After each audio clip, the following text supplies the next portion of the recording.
우리는 그 죽은 후에 들어가는 내세의 천당을 하나님의 나라라고 생각합니다.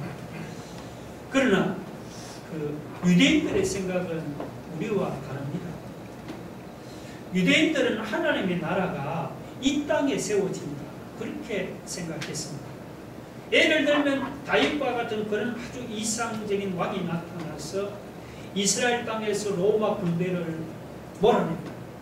정치적인 독립국가를 세우면 그 나라가 바로 하나님의 나라라고 그렇게 생각을 했습니다. 바리새인들의 생각도 유대인들의 생각과 똑같았습니다. 바리새인들은 그 메시아가 오시면 로마 군대를 몰아내고 이스라엘 땅에다가 하나님의 나라를 세울 것이라 그렇게 생각을 했습니다. 그래서 바리새인들은 하나님의 나라가 언제 이 땅에 임하고 세워지느냐고 주님께 물어보았습니다. 그러나 바리새인들이나 유대인들의 이런 생각은 이건 분명히 잘못됐습니다. 자, 여러분 20절과 21절 한번 보세요.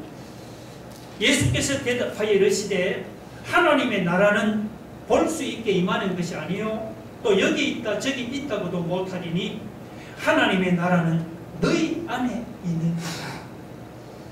바리새인들이 언제 하나님의 나라가 이 땅에 임하느냐는 질문에 예수님은 하나님의 나라는 볼 수 있게 임하는 것이 아니다. 또 여기 있다 저기 있다고도 말할 수 없다. 하나님의 나라는 너희 안에 있다. 그렇게 대답했습니다. 그렇다고 여러분, 주님이 눈에 보이게 임하는 하나님의 나라를 부인하는 것은 아닙니다. 예수님 재림하시면 눈에 보이는 하나님의 나라가 이 땅에 이루어집니다.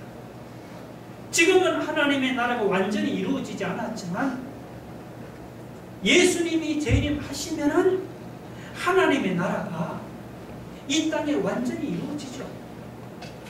그러나 예수님 재림 전에는 하나님의 나라가 이 땅에 눈에 보이는 모습으로 임하는 것은 아닙니다. 예수님 재림 전에는 하나님의 나라가 여기 있다 저기 있다고도 말할 수가 없습니다.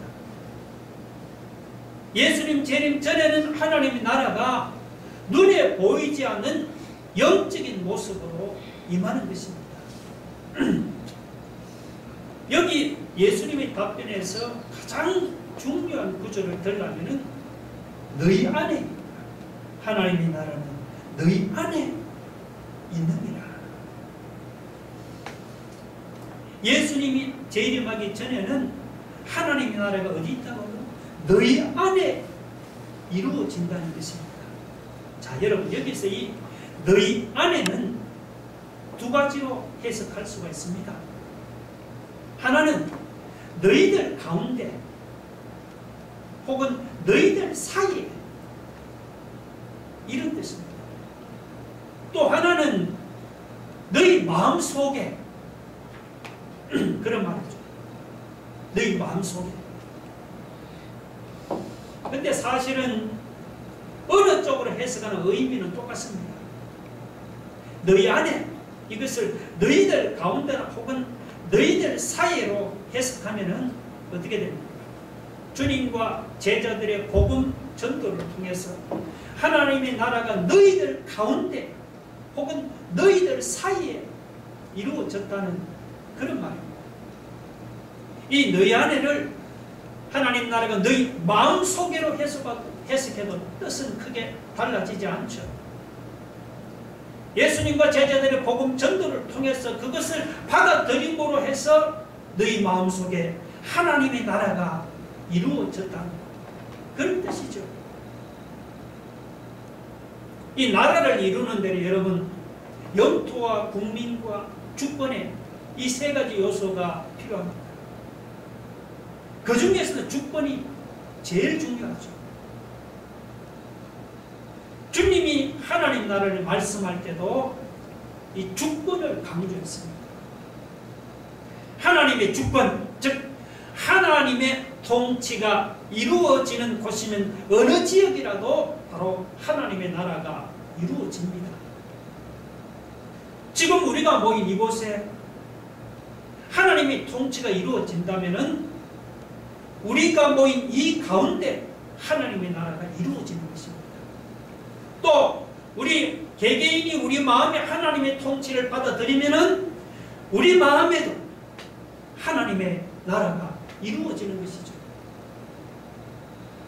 그런데 바리새인들은 메시아가 와서 로마 군대를 몰아내고 이스라엘 땅에 하나님의 나라를 세운다고 믿었습니다. 그래서 바리새인들은 예수님께 언제 메시아가 와서 이스라엘 땅에 하나님 나라를 세우는가 그렇게 물었습니다. 그 질문에 예수님은 하나님의 나라는 로마 군대를 몰아내고 세워지는 그런 세상적인 나라가 아니고 너희 안에 세워지는 영적인 나라라고 말씀했습니다. 그렇습니다. 하나님의 나라는 로마 군대를 몰아내는 곳에 이루어지는 것이 아닙니다. 예수님과 제자들이 복음을 전할 때 바로 그곳에 하나님의 나라가 이루어집니다. 사람들이 예수님과 제자들이 전한 복음을 자기들 마음에 받아들이면 그들의 마음에 바로 하나님의 나라가 이루어지는 것입니다. 여러분, 이 땅에 하나님의 나라가 임하기를 원합니까? 그러시면은 예수님 재림하기만 기다리지 맙시다. 우리가 나서서 먼저 열심히 복음을 전해야 합니다. 복음이 전파되는 그곳에 바로 하나님의 나라가 임하고 하나님의 나라가 이루어지는 것입니다. 우리가 전하는 복음을 사람들이 마음에 받아들이면 그 사람들의 마음에 바로 하나님의 나라가 임하고 하나님의 나라가 이루어지는 것입니다. 여러분, 사람들이 왜 천국의 기쁨을 누리지 못하고 근심, 걱정, 불안이 가득해서 살아갑니다. 그 이유는 사람들의 마음에 바로 하나님의 통치가 이루어지지 않기 때문이죠. 주님이 주인이 아니고 자기가 주인이 되어서 자기 뜻대로 살아가기 때문입니다. 내 마음에 하나님의 통치와 내 마음에 하나님의 나라가 이루어지지 않으니 천국의 기쁨도 누리지는 못하는 것이죠. 여러분, 어떻게 하면 이 세상에 하나님의 나라를 임하게 할 수가 있습니까? 하나님 없이 살아가는 세상에 우리가 복음을 전해야 합니다. 근심, 걱정, 불안을 안고 살아가는 세상 사람들에게 복음을 전해야 합니다. 복음이 전파되는 그곳에 하나님의 통치가 이루어지고 하나님의 나라가 이루어질 줄로 믿습니다. 복음을 받아들이는 사람들의 마음속에 하나님의 통치가 이루어지고 하나님의 나라가 이루어질 줄로 믿으시기 바랍니다. 아멘.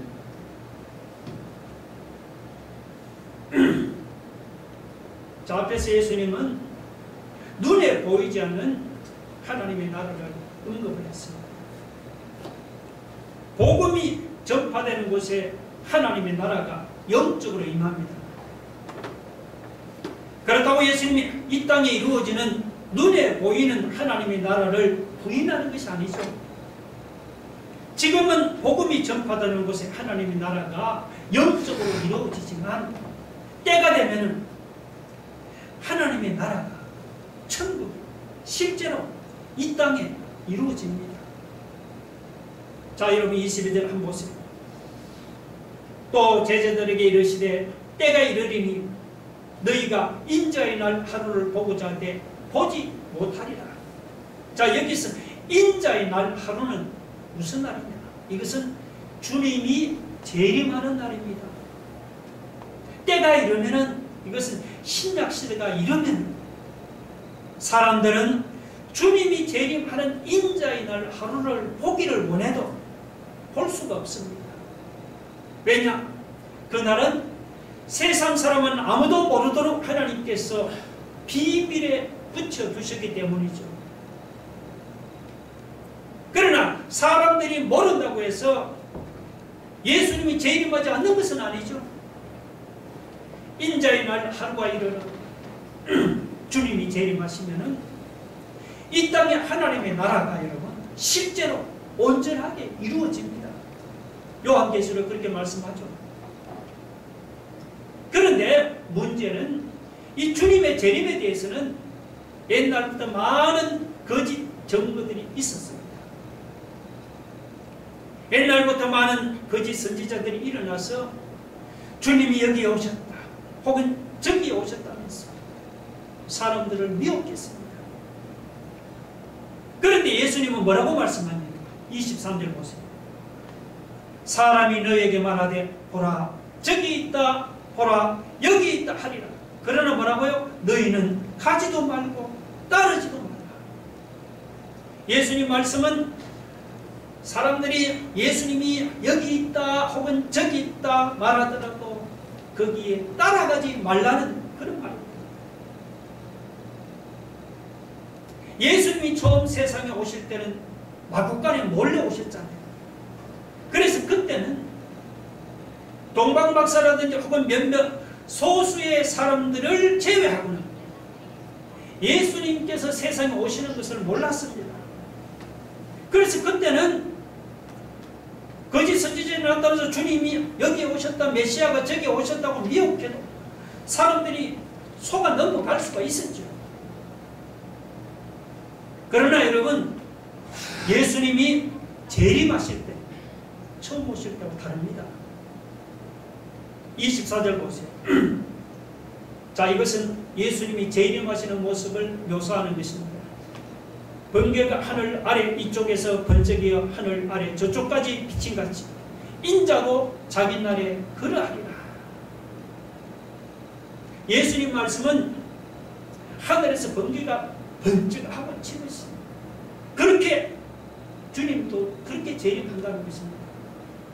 여러분 하늘에서 번개가 한번 번쩍하면 아무리 깊은 산중에 있는 사람들 그 번개 다 볼 수가 있잖아요. 예수님 그렇게 재림하십니다. 그래서 예수님이 재림하실 때는 굳이 이곳으로 오신다 아니면 저곳으로 오신다고 떠들 필요가 없어요.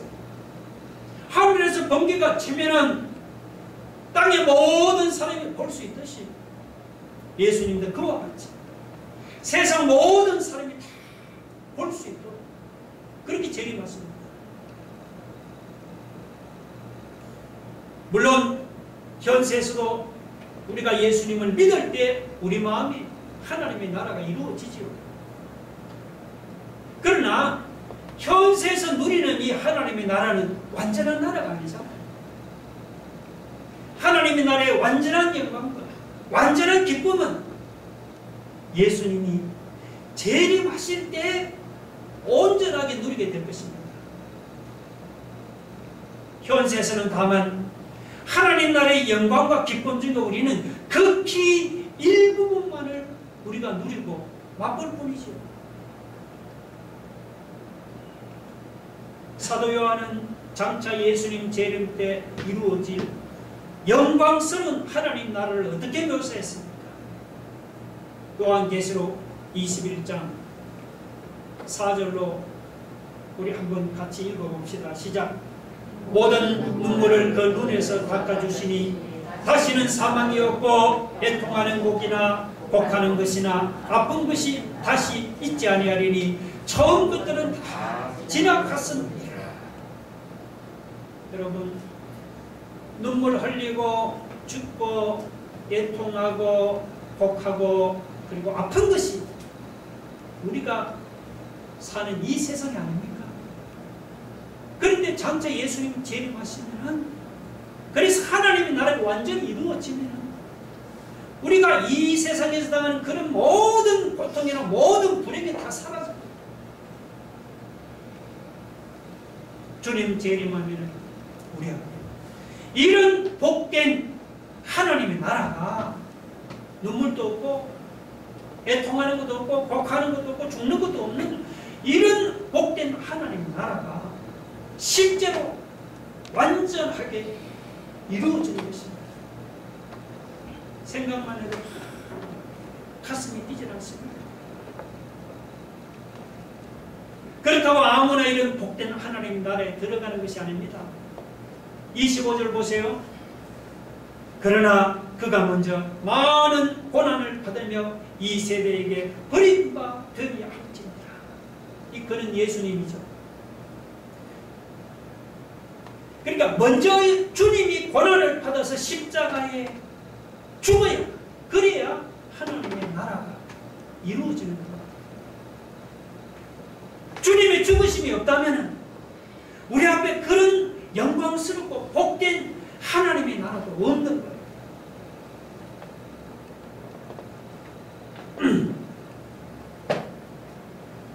마찬가지로 우리가 예수님 재림하실 때 눈물도 없고 죽음도 없고 애통하는 것도 없고 곡하는 것도 없고 아픈 것도 없는 이런 복된 하나님의 나라에 우리가 들어가기를 원합니까? 그래 먼저 우리가 현 세상에서 십자가에 죽으신 주님을 믿어야 하는 겁니다. 현 세상에서 십자가에 죽으신 주님을 믿지 않으면은 주님 재림하실 때 이루어진 이런 영광스러운 하나님의 나라에 우리가 들어가지는 못합니다.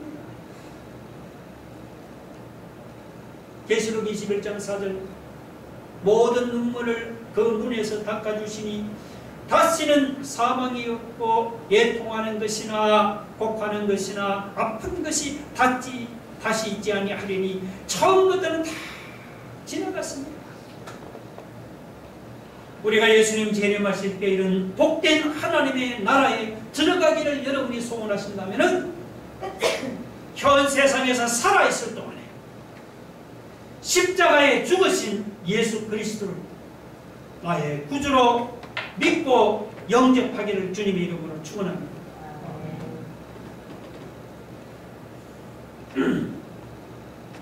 그러니 하나님의 나라에 있는 여러분 심판과 구원의 양면성이 있습니다. 하나님의 말씀에 순종해서 하나님의 나라를 맞을 준비를 하는 사람은 구원을 받습니다. 반면에 하나님의 말씀을 불순종하고 다가올 하나님의 나라를 맞을 준비를 하지 않는 사람에게는 심판입니다. 예수님은 그 사실을 제자들에게 노아의 때와 그리고 롯의 때를 비유로 들어서 말씀을 했습니다. 자, 먼저 이 노아의 때 세상 사람들은 어떻게 했습니까? 오늘 본문에 보면 노아의 때 세상 사람들은 먹고 마시고 그리고 장가들고 시집가는 세상의 마음이 뺏겨서 심판을 준비하라는 하나님의 말씀을 그들은 끝까지 순종하지 않았습니다. 그러다가 어떻게 됐습니까? 27절 보세요.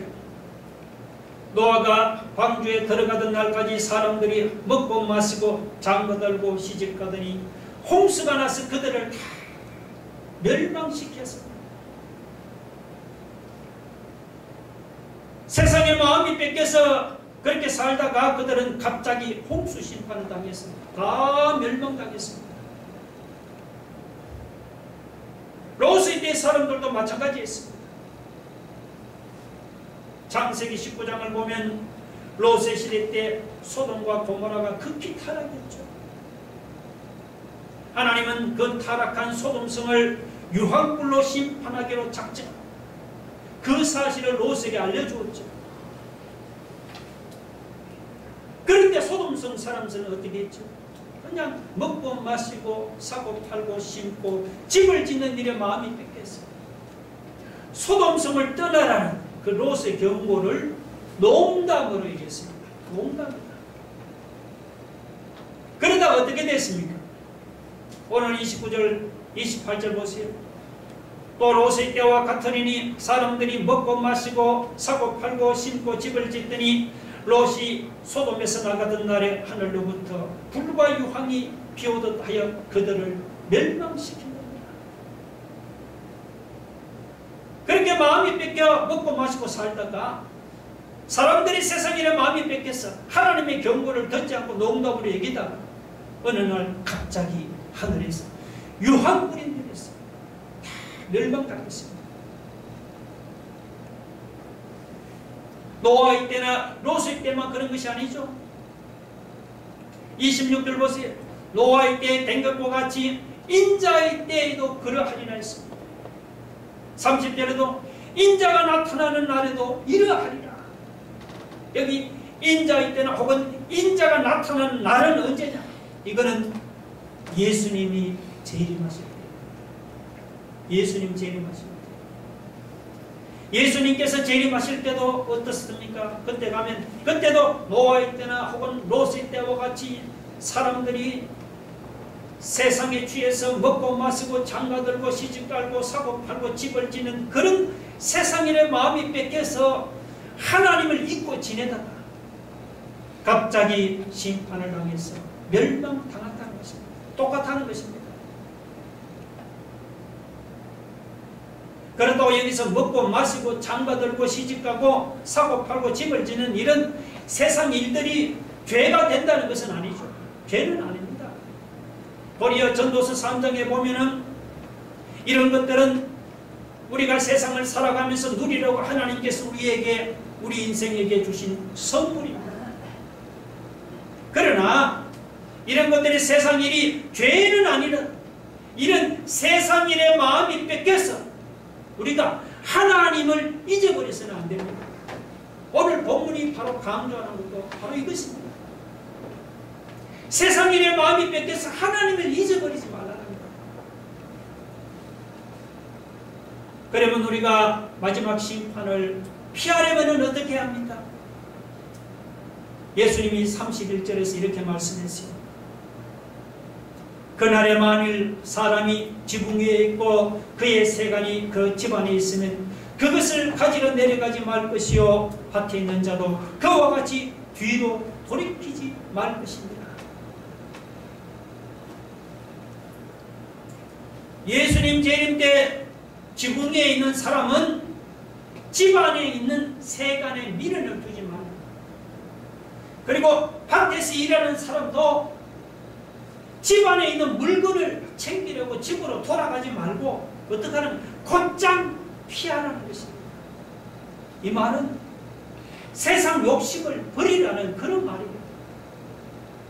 세상에 애착을 두고 세상의 물질에 눈이 어두워 살다가는 마지막 심판날에 세상 물질과 함께 망하고 말 것입니다.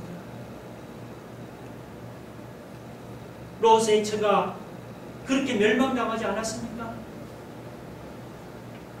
소돔성이 유황불에 멸망당할 때 천사는 뭐라고 했죠? 뒤를 돌아보지 말고 나가라고 경고했죠. 그런데 롯의 천사는 소돔성에 나가다가 천사의 경고를 무시하고 뒤를 돌아보다가 어떻게 됐습니까? 네, 소금 기둥이 되고 말았습니다.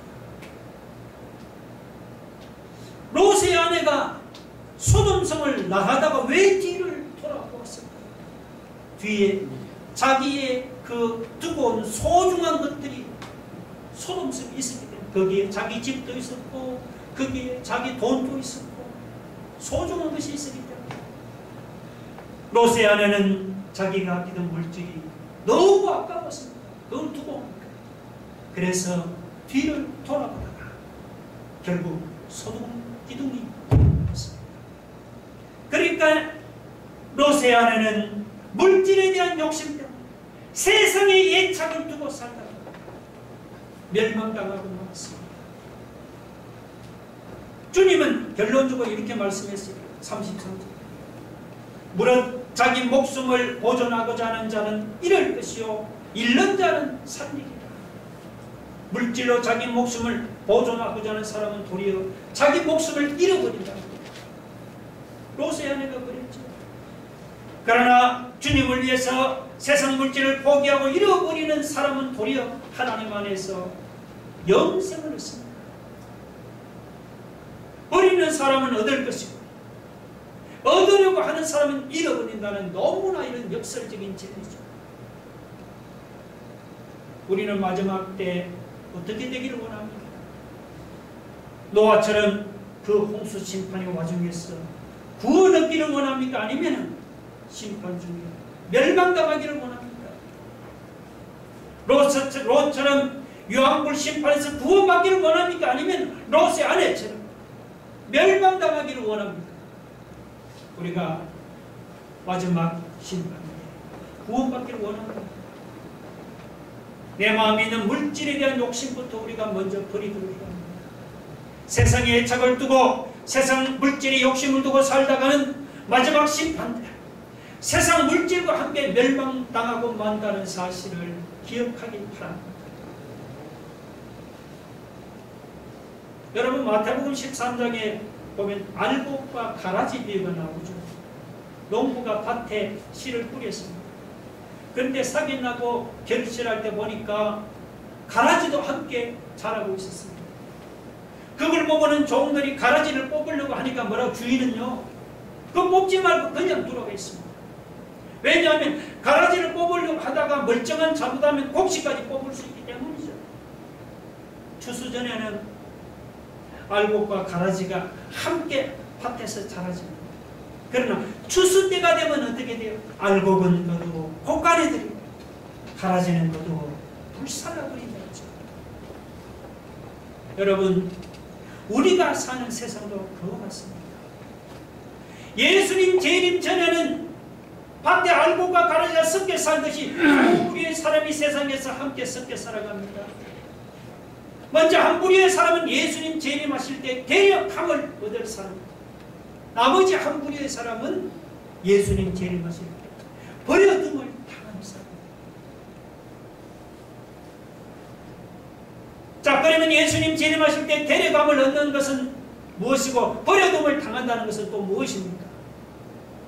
35절에 데려감을 얻고 버려둠을 당한다는 말이 나오는데, 여기서 데려감을 얻는다는 것은, 이것은 천국으로 데려감을 얻는다는 그런 말이에요.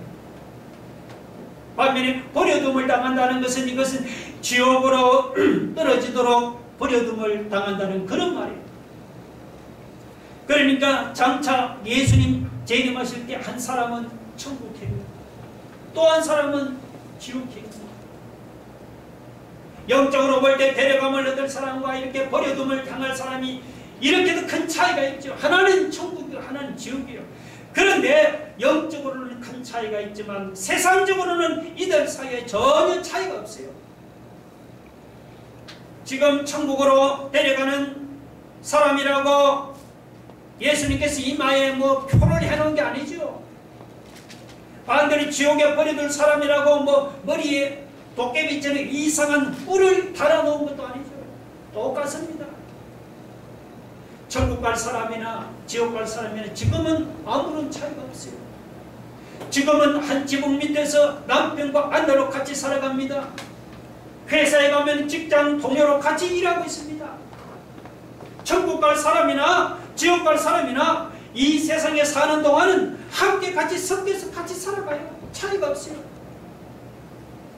그렇다고 이런 관계가 언제까지는 계속되는 것이 아니죠. 장차 예수님이 재림하시는 이런 관계도 다 끝이 납니다. 34절 보세요.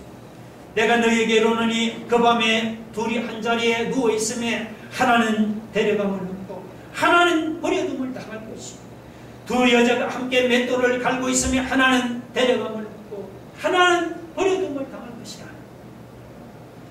예수님 재림하실 때 한 이불 속에 누워서 같이 잠을 자던 두 사람 중에 한 명은 천국으로 데려가면 한 명은 버려둠을 당합니다.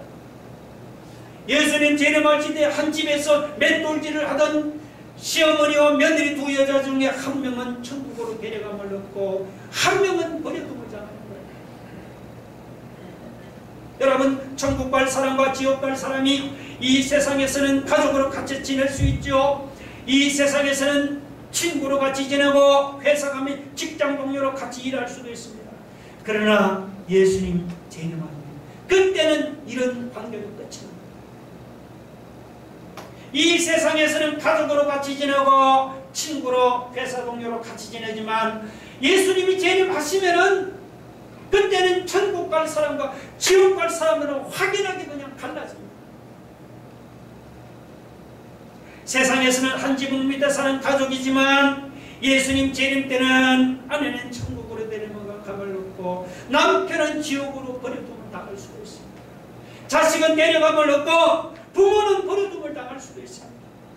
친구들 중에도 하나는 데려감을 얻고 하나는 버려둠을 당할 수도 있습니다.